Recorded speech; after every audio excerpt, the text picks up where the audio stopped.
আজকে আবারও একটা নিরামিষ রেসিপি তোমাদের কাছে শেয়ার করতে চলে এসেছি। এটা কিন্তু রুটি, লুচি, পরোটার সঙ্গে খেতে কিন্তু খুব ভালো লাগবে। তোমরা রাত্রিবেলার ডিনারে অথবা সকালের ব্রেকফাস্টে তোমরা কিন্তু এরকম চটজলদি একটা তরকারি কিন্তু বানাতেই পারো। তো প্রথমে আমি আলুগুলোকে সেদ্ধ করে নিয়েছিলাম, সামান্য একটু নুন দিয়ে সেদ্ধ করেছি। এখানে আমি চন্দ্রমুখী আলু ব্যবহার করেছি। চন্দ্রমুখী আলুতে কিন্তু এই তরকারিটা খেতে বেশ ভালো লাগবে। তো এরপরে আলুটা যখন সেদ্ধ হয়ে যায় তখন কিন্তু আমি কড়াইতে একটু সর্ষের তেল দিয়ে তারপরে আমি আলুগুলোকে কিন্তু ভাজা করতে দিয়েছি। আলুটা যেহেতু পুরোপুরি সেদ্ধ ছিল তাই খুব সাবধানে কিন্তু ভাজাটা করবে, না হলে কিন্তু ভাজা করতে করতেই কিন্তু সমস্ত আলু কিন্তু গলে যেতে পারে। এরপরে কিন্তু সামান্য পরিমাণে নুন আমি এখানে দিয়ে দিয়েছিলাম। এরপরে আমি অ্যাড করব সেটা বেশ কিছুটা টমেটো। এই তরকারির আসল স্বাদটা কিন্তু বাড়াবে এই টমেটো এবং গোলমরিচ।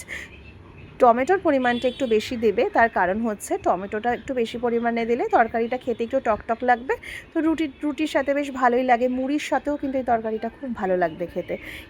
যেহেতু এটা একটু ঝাল হবে তাই এখানে কিন্তু আমি কয়েকটা টুকরো টুকরো করে আমি কাঁচা লঙ্কা কিন্তু আমি কেটে দিয়েছিলাম।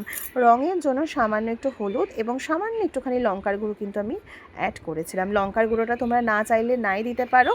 আর আমি এখানে একটুখানি দিয়েছিলাম কারণ খুব বেশি ঝাল কিন্তু হয় না, তোমরা করে দেখতে পারো, খুব বেশি ঝাল হয় না। এরপরে যখন হলুদের কাঁচা গন্ধটা যখন চলে যায় তখন কিন্তু আমি জল অ্যাড করেছি। ঠিক জল অ্যাড করার কিছুক্ষণ পরে যখন তরকারিটা মাখো মাখো হয়ে এসেছে, ওপর দিক থেকে বেশ কিছুটা পরিমাণে কিন্তু গোলমরিচ আমি এখানে অ্যাড করব। দেখো ঠিক এইরকমই কিন্তু টেক্সচারটা আসবে। এরপরে কি টমেটো এবং আলুগুলোকে একটুখানি ঘেঁটে দেবে।